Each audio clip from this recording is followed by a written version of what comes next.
நானும் அண்ணன் இபிஎஸ் அவர்களும் இங்கே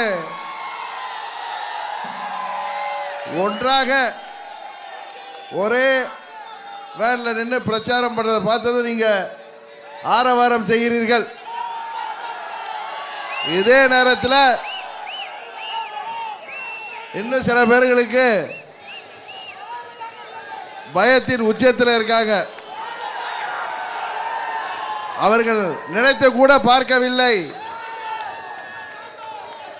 காரணம் இது அண்ணன் தம்பி சண்டைதான்.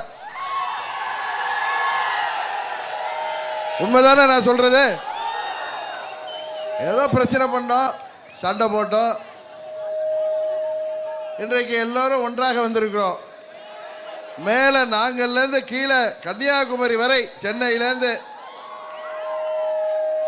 போகிற இடங்களிலெல்லாம் நமது தொண்டர்களும் நிர்வாகிகளும், இன்னும் சொல்ல போனா அதிமுக வேட்பாளர்கள் தங்களுக்கு கிடைக்கவில்லையே அமமுகவுக்கு கொடுத்திருக்கிறார்கள் என்ற இடத்தில் கூட அன்றைக்கு திருப்பத்தூர்ல நண்பர் வீரமணி தலைமையில் அங்கு உள்ள அத்தனை நிர்வாகிகளும் வந்து என்னை வரவேற்றார்கள். எதற்கு சொல்கிறேன் என்றால், எங்கும் எங்களுக்குள்ளர எந்தவித கருத்து வேறுபாடையும் மறந்துவிட்டு திமுக என்கிற தீய சக்தியை ஆட்சியில் இருந்து அகற்ற வேண்டும். தமிழ்நாட்டில் அம்மாவின் ஆட்சி அண்ணன் இபிஎஸ் அவர்கள் தலைமையிலே உருவாக்குவதற்கு தேசிய ஜனநாயக கூட்டணியாக நாங்கள் தமிழ்நாட்டில் இணைந்திருக்கிறோம். எடுத்துக்காட்டாக இன்றைக்கு நமது தஞ்சாவூர் சட்டமன்ற தொகுதியில் தாமரை சின்னத்தில் போட்டியிடுகின்ற அருமை சகோதரர் கருப்பு முருகானந்தம் அவர்கள் இங்கே வருகை புரிந்திருக்கின்றார். திருவையாறு தொகுதியில் எனது அன்பு தம்பி குக்கர் சின்னத்தில் போட்டியிடுகிற வேலு கார்த்திகேயன் வந்திருக்கின்றார். திருவிடுமதூர் தொகுதியில் இரட்டை இலையில போட்டியிடுகின்ற இளமதி சுப்பிரமணியம் அவர்கள் இங்கே வருகை புரிந்திருக்கிறார்கள். பாபநாசம் தொகுதியில் மறைந்த முன்னாள் அமைச்சர் துரைக்கண்ணு அவர்களின் அன்பு மகன் இரட்டை இலை சின்னத்திலே துரை சண்முக பிரபு போட்டியிடுகிறார். ஒரத்தநாடு தொகுதியில் எனது அருமை சகோதரர் சேகர் அவர்கள் இரட்டை இலை சின்னத்திலே போட்டியிடுகிறார்கள்.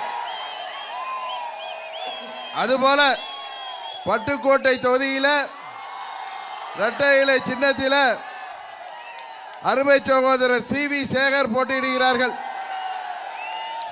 பேராவூரணி தொகுதியில் இரட்டை இலை சின்னத்தில் இளங்கோ அவர்கள் போட்டியிடுகிறார்கள்.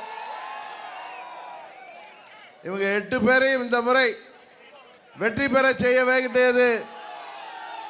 வைக்க வேண்டியது தஞ்சை தரணியின் தொண்டர்களுக்கும் நிர்வாகிகளுக்குமான கடமை. இப்ப கும்பகோணம் தொகுதியில் தாமரை சின்னத்தில் நமது ஐயா வாசன் அவர்களின் வேட்பாளர் MKR அசோக்குமார் அவர்கள் போட்டியிடுகிறார். நாளை மறுநாள் வர்றேன், தவிர எடுத்துக்காதீங்க. நாளை மறுநாள் அசோக்குமார் தொகுதிக்கு வர்றேன். இந்த 8 வேட்பாளர்களையும் என்னமோ டெல்டான்னா இது என்னமோ திமுகவுடைய கோட்டை என்கிறார்கள். இது அம்மாவின் கோட்டையாக இருந்த கோட்டை.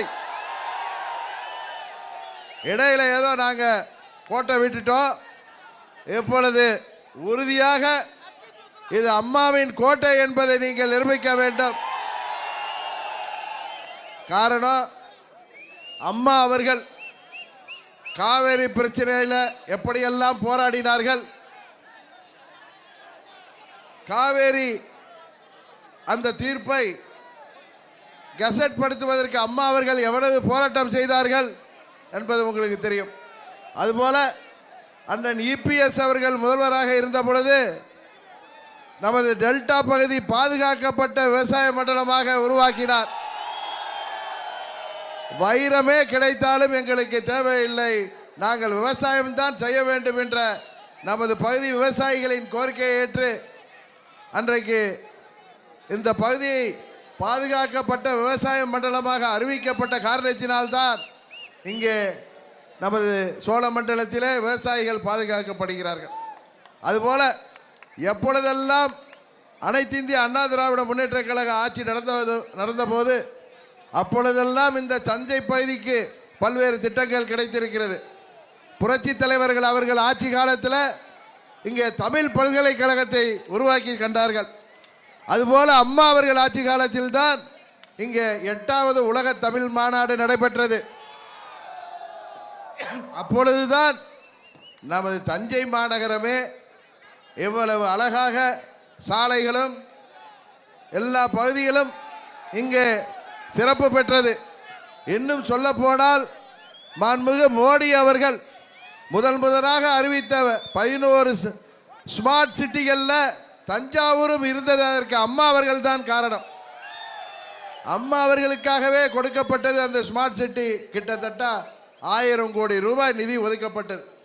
இன்னும் எத்தனையோ அம்மா அவர்களின் சாதனைகளை, புரட்சி தலைவர் அவர்கள் சாதனைகளை 4 ஆண்டுகளிலே அண்ணன் இபிஎஸ் அவர்கள் இந்த மண்டலத்துக்கு விவசாயிகளுக்கு செய்த பல்வேறு திட்டங்களை நீங்கள் மக்களிடம் எடுத்து சொல்லி இன்றைக்கு இந்த ஆட்சி புரிகின்ற திமுக ஸ்டாலின் அவர்கள், அவரது மகன் உதயநிதி ஸ்டாலின், நாங்கள் எல்லாம் டெல்டாக்காரர்கள் என்கிறார்கள். அவர்கள் டெல்டாக்காரர்கள் உல்டாக்காரர்கள். இன்றைக்கு டெல்டா மக்கள் இங்கே நமது தேசிய ஜனநாயக கூட்டணிக்கு ஆதரவாக இங்கே திரண்டிருக்கிறார்கள். உறுதியாக இந்த முறை நீங்கள் நமது 8 தொகுதிகளிலும் வெற்றிக்கனியை நீங்கள் நமது தேசிய ஜனநாயக கூட்டணிக்கு பெற்றுத்தர வேண்டும்.